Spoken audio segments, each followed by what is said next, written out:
अस्सलाम वालेकुम नाज़रीन, राज़ान टीवी के साथ आप देख रहे हैं प्रोग्राम इस्लामी नुक्ता और मैं हूं आपका मेज़बान अवैस रमज़ान। नाज़रीन, ईद उल फितर मुसलमानों का एक ख़ास त्यौहार है जो साल में एक मरतबा आता है। अल्लाह ताला का ये हम पर ख़ास रहम है कि हमें वो साल में ये दिन नसीब फरमाता है। आज हम ईद उल फितर के अहकाम व मसाइल के मुतल्लिक़ गुफ्तगू करेंगे। नौजवान ख़तीब हाफ़िज़ यासिर अब्दुल्ला गुरदासपुरी साहब से आज हम ईद उल फितर के मुतल्लिक़ गुफ्तगू करेंगे। अस्सलाम वालेकुम हाफ़िज़ साहब। वालेकुम अस्सलाम।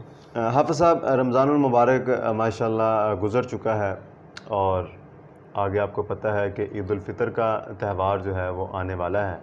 तो उसके मुतल्लिक़ मैं चाहता हूँ कि कुछ जो अहम मालूमात है कुछ लोग उसके मुतल्लिक़ जानते हैं और कुछ हम वैसे ही जो रस्मी तौर पे कुछ जैसे चलता आ रहा है वो लोग करते रहते हैं। जैसा कि हम वो लोग ईद उल फितर वाले दिन भी रोज़ा रखते हैं, नमाज से लेकर ईद तक वो कुछ खाते पीते ही नहीं हैं, लेकिन इसका तो मेरे ख़्याल में नहीं है कहीं पे भी हुक्म, लेकिन लोगों ने ये बनाया हुआ है। तो मैं चाह रहा था आज इसी ईद उल फितर के जो अहम मसाइल हैं, इसकी फ़जीलत, इसके बारे में आज लोगों को आगाही दें आप। तो सबसे पहले मेरा सवाल ये है कि हाफ़िज़ साहब, ईद उल फितर की नमाज का सही वक्त क्या है? बिस्मिल्लाहिर्रहमानिर्रहीम, अल्हम्दुलिल्लाहि रब्बिल आलमीन वस्सलातु वस्सलामु अला रसूलिहिल करीम। देखें, ईद उल फितर की नमाज का सही वक्त हमें अहदीस की रोशनी में जो मालूम होता है वो इशराक का वक़्त है, यानी जब सूरज निकल जाए और थोड़ा बुलंद हो जाए, यानी कि इशराक की नमाज के फ़ौरन बाद जी ईद उल फितर की नमाज का एहतमाम करना जी चाहिए। इशराक की नमाज के वक़्त ही ईद उल फितर की नमाज का वक़्त शुरू हो जाता है। जैसा कि हदीस से पता चलता है कि रसूलुल्लाह सल्लल्लाहु अलैहि वसल्लम आप ईद उल फितर उस वक़्त अदा किया करते थे जब सूरज 2 नेज़े तक बुलंद हो जाया करता था। बेशक। तो इशराक के बाद इसका टाइम शुरू हो जाता है और ज़वाले आफ्ताब तक इसका वक़्त रहता है। इसको ज़्यादा जल्दी पढ़ लेना भी मुनासिब नहीं और ज़्यादा ताख़ीर से पढ़ना भी मुनासिब नहीं। इशराक के वक़्त शुरू होने के फ़ौरन बाद इसको अदा कर देना चाहिए। बाज़ का हम ईद उल फितर वाले दिन गुस्ल करते हैं, इसके मुतल्लिक़ मेरा आपसे सवाल है, ईद के दिन गुस्ल करना फ़र्ज़ है या मुस्तहब? देखें, ये बात समझ लें कि फ़र्ज़ और मुस्तहब में फ़र्क क्या है। फ़र्ज़ वो है जो लाज़मी तौर पर अदा करना होगा, मुस्तहब वो है जिसे अल्लाह और उसके रसूल ने पसंद फरमाया है। तो ईदैन का जो गुस्ल है वो मुस्तहब है, आप लाज़मी गुस्ल करें। वैसे भी ईद की नमाज के लिए तैयार होकर जाना, खुशबू लगा कर जाना चाहिए, ये सुन्नत भी है। तो लाज़मी आप गुस्ल करें, ये मुस्तहब अमल है, अल्लाह और उसके रसूल के नज़दीक पसंदीदा है। हाफ़िज़ साहब, इस बात में कोई शक नहीं कि जो ईद उल फितर का त्यौहार है मुसलमानों के लिए बहुत खुशी का दिन है। ईद उल फितर की नमाज के बाद मुसलमान आपस में गले मिलते हैं। आजकल वैसे कोविड-19 की सूरत हाल है, काफ़ी मामलात जो हैं मामलात काफ़ी ख़राब हैं, बीमारी का फैलाव बहुत ज़्यादा है।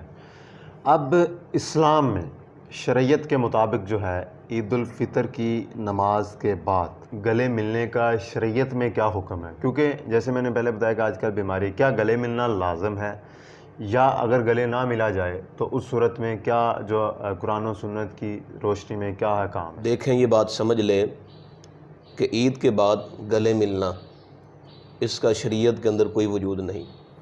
और जैसे हमारे यहाँ लोग मिलते हैं और वो लाजमी समझते हैं कि हर बंदे ने हर बंदे से गले मिलना है और हर बंदे ने इमाम से सलाम भी लेना है और उससे गले भी मिलना है, इसको लाजिम व मलजूम करार देना ये शरीयत के ख़िलाफ़ है।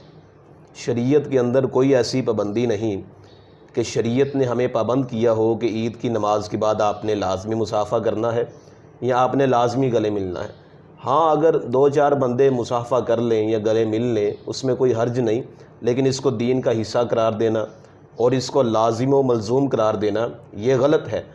शरीयत के अंदर मुबारकबाद देने का तरीका मौजूद है और वो इन अल्फाज के साथ मुबारकबाद देनी चाहिए, तक़ब्बलल्लाहु मिन्ना व मिनकुम, कि अल्लाह ताला मेरे और आपके नेक अमाल कबूल फ़रमाए। इन अल्फाज के साथ आपको मुबारकबाद देनी चाहिए जो दरअसल एक दूसरे के लिए दुआ है।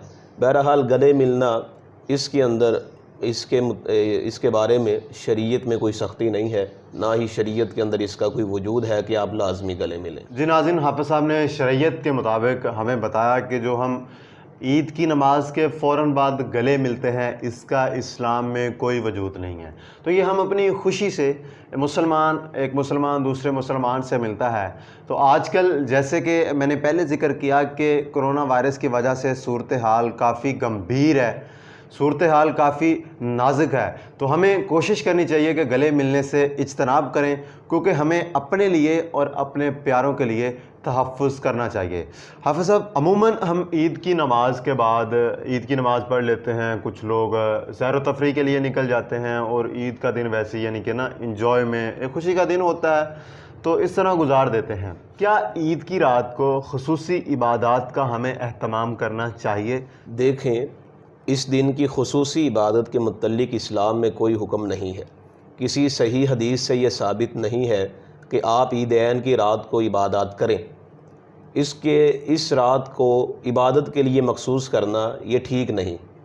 ہاں، البتہ اگر کوئی انسان روٹین کے مطابق اپنی عبادات کرتا ہے، تہجد پڑھتا ہے، رات کو جاگتا ہے، تو وہ جاگ سکتا ہے، اپنی عبادت کر سکتا ہے، لیکن خصوصی طور پر عیدین کی راتوں کو عبادات کے لیے مختص کر لینا شریعت اس بات کی اجازت نہیں دیتی، اس کا شریعت کے اندر کوئی وجود نہیں۔ اب صاحب، ویسے تو مسلمان جو عید الفطر کی نماز ہے وہ مسجد میں ادا کرتے ہیں، کیا کوئی مسلمان عید الفطر کی نماز گھر میں ادا کر سکتا ہے؟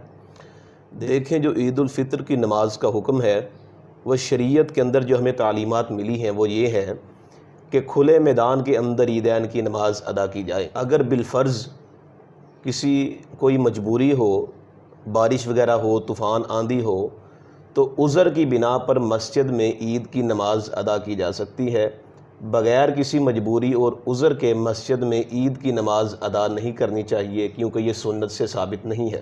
اور جو سوال آپ نے کیا کہ گھر میں عید کی نماز ادا کرنا، ہاں، اگر کوئی شخص مجبور ہے، بیمار ہے، مسجد میں نہیں آ سکتا، تو وہ اپنی مجبوری کے تحت، شرعی عذر کے تحت گھر میں عید کی نماز ادا کر سکتا ہے۔ اللہ اس کو اس کی نیت کے مطابق اجر عطا فرمائے گا۔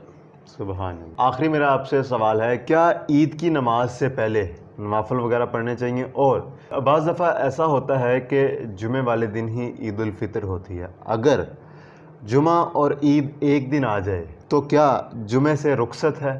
دیکھیں، جو پہلا سوال آپ نے کیا، یہ بات سمجھ لیں کہ شریعت کے اندر کوئی ایسی پابندی نہیں کہ عید الفطر سے پہلے آپ کو نوافل ادا کرنے کا کہا جائے۔ عید سے پہلے کسی قسم کے کوئی نوافل نہیں ہیں۔ اگر عید مسجد میں بھی پڑھی جا رہی ہے تو مسجد میں بھی نوافل پڑھنے کی اجازت نہیں ہے، کیونکہ حضور پاک نے نہ عید سے پہلے کوئی نفل ادا کیے، نہ عید کے بعد کوئی نفل ادا کیے۔ اس لیے ہمیں عید سے پہلے اور بعد میں کسی قسم کے نوافل ادا نہیں کرنے چاہیے، کیونکہ شریعت کے اندر ہمیں ان کا کوئی ثبوت نہیں ملتا۔ اور دوسرا سوال جو آپ نے کیا کہ اگر عید جمعے والے دن آ جائے تو کیا جمعے سے رخصت ہے؟ ہاں، اگر عید جمعۃ المبارک کو آ جائے تو آپ اگر چاہیں تو جمعے کو چھوڑ بھی سکتے ہیں، تو جمعے کی بجائے آپ ظہر کی نماز ادا کر لیں، آپ کو اجازت ہے، شریعت نے اجازت دی ہے۔ لیکن اگر آج جمعہ ادا کریں گے تو وہ بھی ٹھیک ہے، جمعہ ادا بھی کر سکتے ہیں، چھوڑ بھی سکتے ہیں، دونوں طرح شریعت نے اجازت دی ہے۔ جی ناظرین، آج حافظ یاسر عبداللہ گرداسپوری سے ہم نے عید کے احکام و مسائل کے متعلق گفتگو کی۔ حافظ صاحب نے اسلامی نقطہ نظر سے عید الفطر کے متعلق جو احکام و مسائل ہیں ان میں روشنی ڈالی۔ ناظرین، عید الفطر خوشیوں کا دن ہے، ہمیں ہنسی خوشی رہنا چاہیے، مسلمان کے دکھ درد میں شریک ہونا چاہیے۔